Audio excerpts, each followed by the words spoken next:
আসসালামু আলাইকুম। স্বাগতম জানাচ্ছি বিবিসি নিউজ আন্তর্জাতিক সংবাদে। শুরুতেই সংবাদ শিরোনাম, এরপর দেখবেন বিস্তারিত। ইসলামাবাদে মুখোমুখি বৈঠকে যুক্তরাষ্ট্র ইরান। ইরানে অত্যাধুনিক অস্ত্র পাঠাচ্ছে চীন, মার্কিন গোয়েন্দাদের চাঞ্চল্যকর দাবি। তুখোর ৩ কূটনীতিকের নেতৃত্বে ইরানের ৭০ সদস্যের প্রতিনিধি দল। হরমুজ প্রণালীর দিকে এগিয়ে যাচ্ছে মার্কিন যুদ্ধজাহাজ। দর্শক, এতক্ষণ শুনছিলেন সংবাদ শিরোনাম। এখন বিস্তারিত।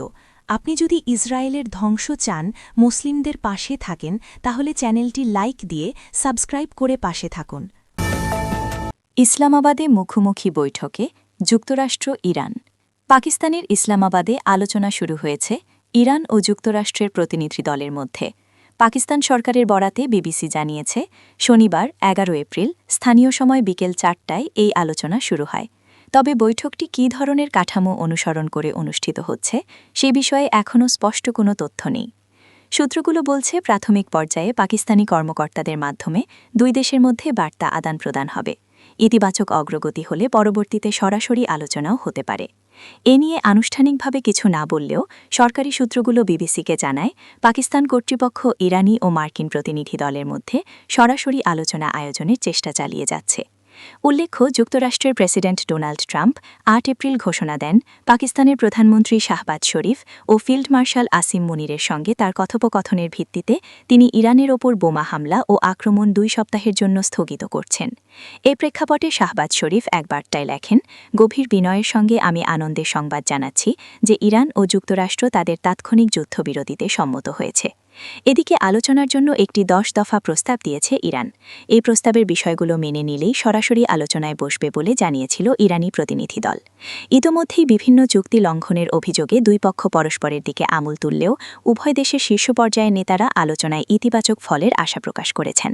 তবে শর্ত পূরণ না হলে কঠোর অবস্থান নেওয়ার হুঁশিয়ারিও দিয়েছে উভয় পক্ষ। ইরানে অত্যাধুনিক অস্ত্র পাঠাচ্ছে চীন, মার্কিন গোয়েন্দাদের চাঞ্চল্যকর দাবি। আগামী কয়েক সপ্তাহে ইরানে অত্যাধুনিক আকাশ প্রতিরক্ষা ব্যবস্থা পাঠানোর প্রস্তুতি নিচ্ছে চীন। মার্কিন গোয়েন্দা সংস্থার প্রতিবেদনে এমন তথ্য পাওয়া গেছে বলে দাবি করেছে একাধিক সূত্র। আজ শনিবার ১১ এপ্রিল গোয়েন্দা সংশ্লিষ্ট একাধিক ব্যক্তির বরাতে সিএনএন জানায়, ইরান এই যুদ্ধবিরতিকে একটি সুযোগ হিসেবে ব্যবহার করছে। যুদ্ধবিরতির এই সময়ে নিজেদের গুরুত্বপূর্ণ বিদেশি অংশীদারদের সহায়তায় ইরান কিছু নির্দিষ্ট অস্ত্র ব্যবস্থা আবার মজুত করছে। প্রতিবেদনে আরও বলা হয়, প্রকৃত উৎস আড়াল করতে বেইজিং তাদের অস্ত্রের চালান তৃতীয় দেশের মাধ্যমে ইরানে পাঠানোর ব্যবস্থা করছে। বিশ্লেষকরা মনে করছেন, চীন যদি সত্যি ইরানকে অস্ত্র সরবরাহ করে, তাহলে তা চলমান যুদ্ধে উস্কানি হিসেবে বিবেচিত হবে। এদিকে চীনের দাবি, পাকিস্তানের মধ্যস্থতায় ইরান ও যুক্তরাষ্ট্রের মধ্যে এই যুদ্ধবিরতিতে তারা সহায়তা করেছে। উল্লেখ্য, ১ মাসের বেশি সময় ধরে যুদ্ধ চলার পর পাকিস্তানের মধ্যস্থতায় যুক্তরাষ্ট্র ও ইরানের মধ্যে ২ সপ্তাহের যুদ্ধবিরতি চলছে। গত মঙ্গলবার এই যুদ্ধবিরতি শুরু হয়। আজ শনিবার ১১ এপ্রিল স্থানীয় সময় বিকেল ৪টায় পাকিস্তানের ইসলামাবাদে আলোচনা শুরু হয়েছে ইরান ও যুক্তরাষ্ট্রের প্রতিনিধি দলের মধ্যে। প্রাথমিক পর্যায়ে পাকিস্তানি কর্মকর্তাদের মাধ্যমে দুই দেশের মধ্যে বার্তা আদান-প্রদান হবে। ইতিবাচক অগ্রগতি হলে পরবর্তীতে সরাসরি আলোচনাও হতে পারে। এ নিয়ে আনুষ্ঠানিকভাবে কিছু না বললেও সরকারি সূত্রগুলো বিবিসিকে জানায়, পাকিস্তান কর্তৃপক্ষ ইরানি ও মার্কিন প্রতিনিধি দলের মধ্যে সরাসরি আলোচনা আয়োজনের চেষ্টা চালিয়ে যাচ্ছে। তুখোর ৩ কূটনৈতিকের নেতৃত্বে ইরানের ৭০ সদস্যের প্রতিনিধি দল।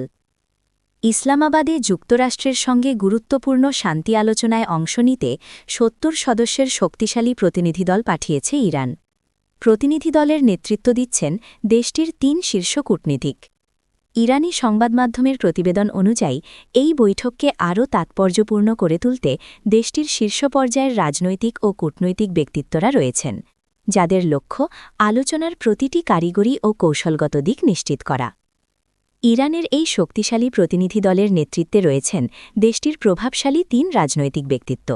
তারা হলেন মোহাম্মদ বাগের গালিবাফ, ইরানের পার্লামেন্ট স্পিকার এবং দেশটির রাজনৈতিক ব্যবস্থার অন্যতম ক্ষমতাধর এই ব্যক্তি প্রতিনিধি দলের প্রধান হিসেবে আলোচনার সার্বিক দিক নির্দেশনা দিচ্ছেন। আব্বাস আরাগাচ্ছি, ইরানের বর্তমান পররাষ্ট্রমন্ত্রী। পশ্চিমা শক্তিগুলোর সঙ্গে অতীতের বিভিন্ন পরমাণু আলোচনায় তার রয়েছে দীর্ঘ ও গভীর অভিজ্ঞতা।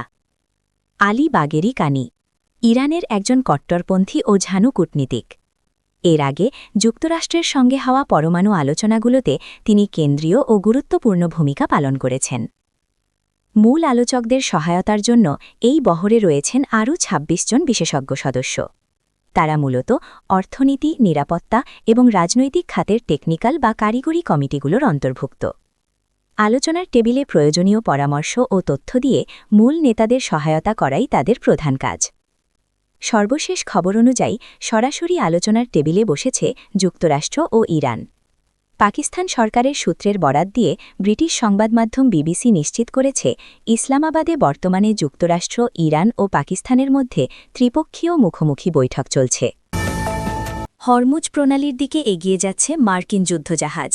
ইরানের পররাষ্ট্র মন্ত্রণালয়ের মুখপাত্র ইসমাইল বাঘাই বলেছেন, একটি মার্কিন ডেস্ট্রয়ার সংযুক্ত আরব আমিরাতের ফুজাইরা বন্দর থেকে হরমুজ প্রণালীর দিকে অগ্রসর হচ্ছিল, যেটি ইরানের সশস্ত্র বাহিনীর নজরদারির সম্মুখীন হয়। এই তথ্য দ্রুত পাকিস্তানে থাকা ইরানি আলোচক দলকেও জানানো হয়।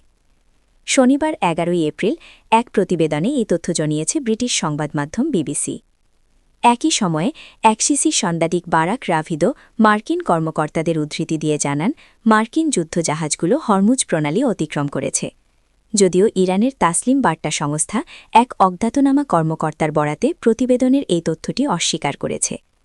মেরিন ট্রাফিক ও ভেসেল ফাইন্ডারের তথ্য বিশ্লেষণ করে বলেন, আমরা দেখেছি মার্কিন যুদ্ধজাহাজ ইউএসএস মাইকেল মার্ফি আজ দুবাইয়ের জ্যাবেল আলী বন্দর থেকে যাত্রা শুরু করে হরমুজ প্রণালীর পশ্চিম অংশের কাছাকাছি পৌঁছেছে।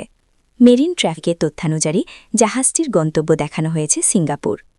মার্কিনের যুদ্ধজাহাজটি এমন সময় হরমুজ প্রণালীর দিকে এগোচ্ছে যখন ইরান জানিয়েছে এই মুহূর্তে তারা মার্কিন ও ইসরায়েলি জাহাজকে এই প্রণালী দিয়ে চলাচলের অনুমতি দেবে না।